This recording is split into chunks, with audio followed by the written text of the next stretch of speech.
Support comes from the Missouri Forest Products Association, providing more than 41,000 jobs in the production of wood pallets, railroad ties, white oak barrels, hardwood floors, and more.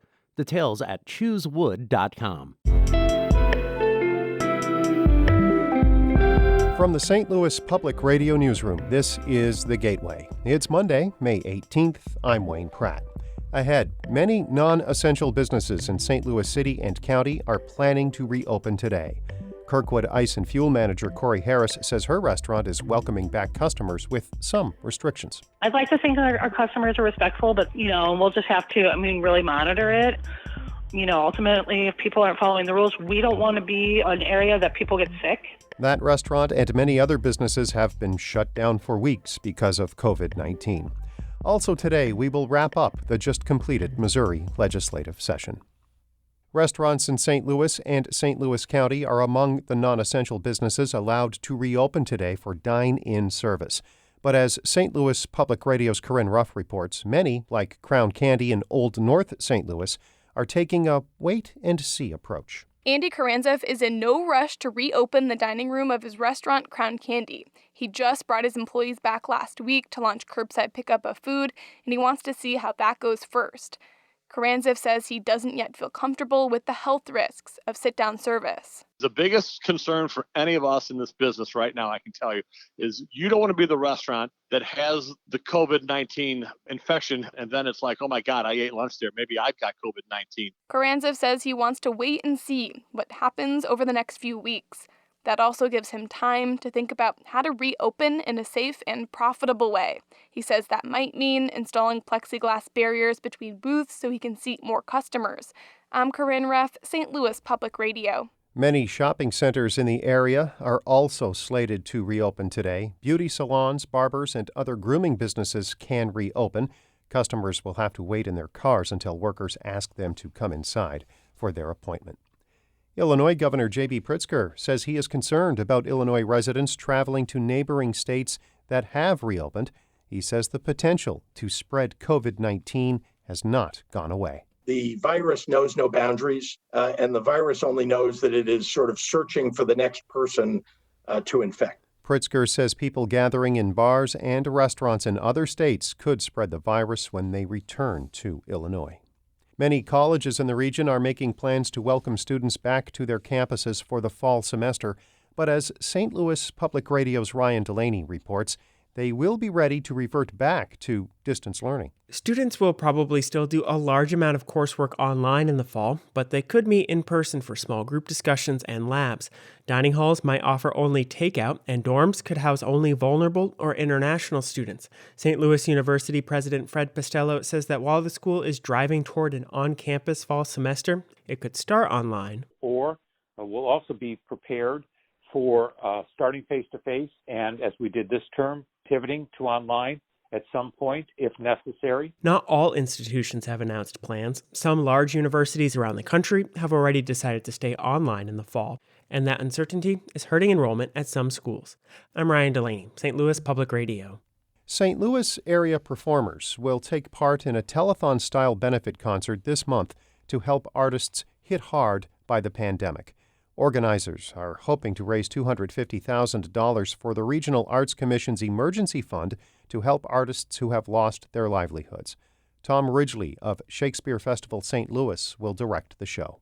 Artists are what make St. Louis great. What make any city great is the art, the architecture, the music, the food. It's the culture that I think we're all missing most. Participating groups will include the Black Rep, St. Louis Ballet, and the Muni.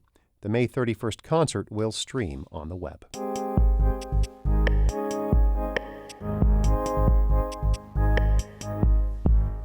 The Missouri General Assembly's 2020 legislative session went on for 5 months and was deeply affected by the coronavirus pandemic. St. Louis Public Radio's Jacqueline Driscoll reports.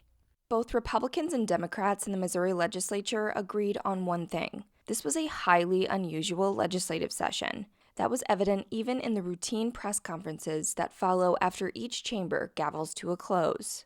In these days of socially distancing, it makes it easy when it only takes a few of us to walk in here instead of all 115 caucus members. That's House Speaker Elijah Haahr, a Republican from Springfield. It was his final year in the legislature, one that got cut short due to the coronavirus. We lost about 6 weeks in the middle for the COVID pandemic. Because of all the time lawmakers were away from the Capitol, numerous priorities at the beginning of session fell by the wayside, like gambling expansion and changing gun laws. Governor Mike Parson acknowledged how coronavirus consumed most of the session's attention, especially when it came to state finances. This session started with a lot of hope. As you all remember, in January, we were looking at one of the strongest economies we'd ever seen. And then all of a sudden, we know where we're at today and the things that we've had to deal with. After authorizing Parson to spend billions in federal coronavirus money, lawmakers returned from an extended spring break during the peak of the pandemic to pass the state budget. This was a move that Senate President Pro Tem Dave Schatz from Columbia says leadership received criticism for, but it ended up being the right decision.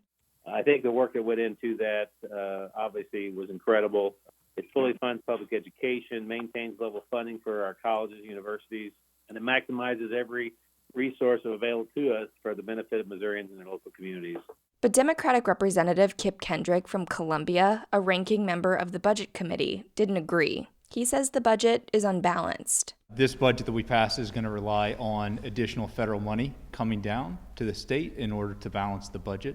I think that's very clear. Members of both parties, including Democratic State Representative Donna Behringer from St. Louis, didn't like how their colleagues were stuffing multiple ideas into a single piece of legislation. And it was interesting.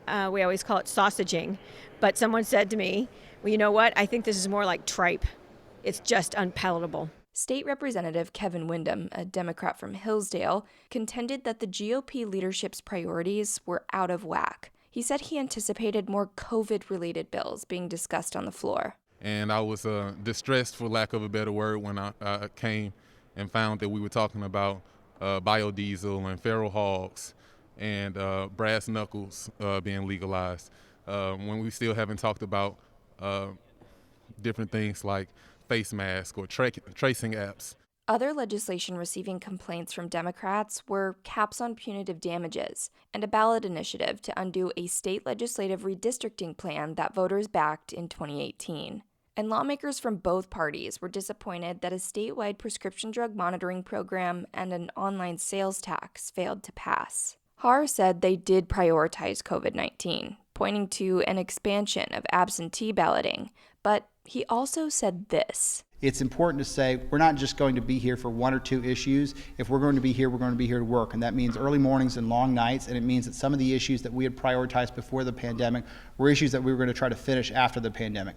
As lawmakers cross off some of their top priorities for the year, despite a global pandemic, they can expect some more long nights and early mornings, with the likelihood of a special session sometime before June 30th. In Jefferson City, I'm Jacqueline Driscoll, St. Louis Public Radio.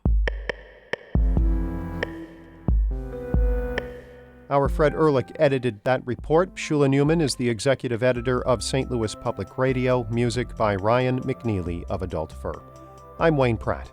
From the St. Louis Public Radio Newsroom, this has been The Gateway.